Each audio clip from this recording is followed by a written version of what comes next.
ఇప్పుడు దీనికి సంబంధించిన జావాస్క్రిప్ట్ అంటే ఈ పేజ్‌లో కూడా ఏదైనా జావాస్క్రిప్ట్ రాయాలంటే ఎక్కడ రాయొచ్చు? Wear should I right the JavaScript అనంటే మీకు 2 ప్లేస్‌లున్నాయి. డైరెక్ట్‌గా హెడ్ సెక్షన్ లోపల స్క్రిప్ట్ అనే ట్యాగ్ పెట్టుకొని ఇక్కడ స్క్రిప్ట్ రాసుకోవచ్చు.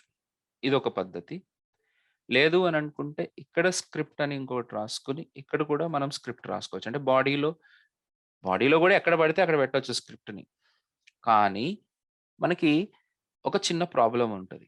ప్రాబ్లమ్ ఏంటంటే హెడ్ సెక్షన్‌లో కనుక మీరు స్క్రిప్ట్‌ని పెడితే ఇది మన హెచ్‌టీఎంఎల్ కంటెంట్ లోడ్ అవ్వక ముందే ఈ స్క్రిప్ట్ ఎగ్జిక్యూషన్ అనేది జరిగిపోతుంది.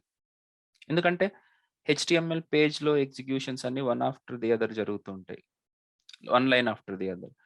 కాబట్టి ముందుగానే స్క్రిప్ట్ ఎగ్జిక్యూట్ అయిపోతుంది. ముందుగానే స్క్రిప్ట్ ఎగ్జిక్యూట్ అయిపోయి ఈ హెచ్‌టీఎంఎల్ ఎలిమెంట్స్ ఏమి యాక్సెసిబుల్‌గా ఉండవు ఈ స్క్రిప్ట్ లోపలికి. రైట్? ఈ విషయాన్ని నేను డామ్ మానిప్యులేషన్స్, డామ్ అనే టాపిక్‌లో వచ్చిన తర్వాత నేను మళ్ళీ ఒకసారి చెప్తాను. మీరు కూడా చాలా జాగ్రత్తగా గుర్తుపెట్టుకోండి.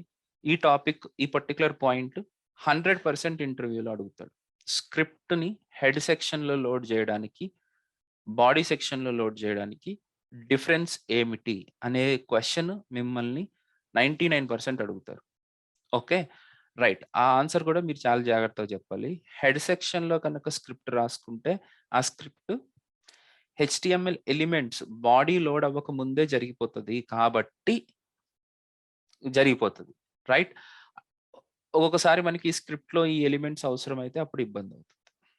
అలాగే అదే స్ బాడీలో లాస్ట్‌లో గనుక మెన్షన్ చేసుకున్నాం అనుకోండి, హెచ్‌టీఎంఎల్ కంటెంట్ అంతా లోడ్ అయిపోయిన తరువాత ఈ స్క్రిప్ట్ అనేది ఎగ్జిక్యూట్ అవుతుంది. కాబట్టి మనకి ఈ హెచ్‌టీఎంఎల్ ఎలిమెంట్స్ ఇక్కడ యాక్సెసిబుల్‌గా ఉంటాయి. అది డిఫరెన్స్. ఓకే. యాహ్! సో, ఇప్పుడు నేను ఇంకొక చిన్న పని చేస్తాను. ఎందుకంటే ఇప్పుడు ఎక్కడ రాయాలి అని చెప్పడానికి నేను చెప్పేసాను. రెండోది ఈ స్క్రిప్ట్‌ని రాసేటప్పుడు మనం సెపరేట్‌గా ఇంకొక ఫైల్‌గా కూడా క్రియేట్ చేసుకొని, ఆ ఫైల్‌ని ఆ దాంట్లో కేవలం జావాస్క్రిప్ట్ కంటెంట్ మాత్రమే ఉంటుంది.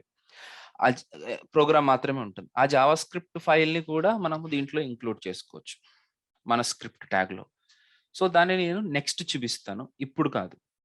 మీరు ముందైతే జావాస్క్రిప్ట్‌ని ఎలా రాయాలి అనేది మనం తెలుసుకుంటే సరిపోతుంది. ఓకే. కంప్లీట్‌గా ఫ్రెషర్స్ అయితే మాత్రం ఫస్ట్ ఇదే మేము రాయడం అని అనుకుంటే మీరు నా ప్రీవియస్ వీడియోస్ చూడండి. నేను జావాస్క్రిప్ట్ కోడ్‌ని ఎలా రాస్తున్నాను అనేది.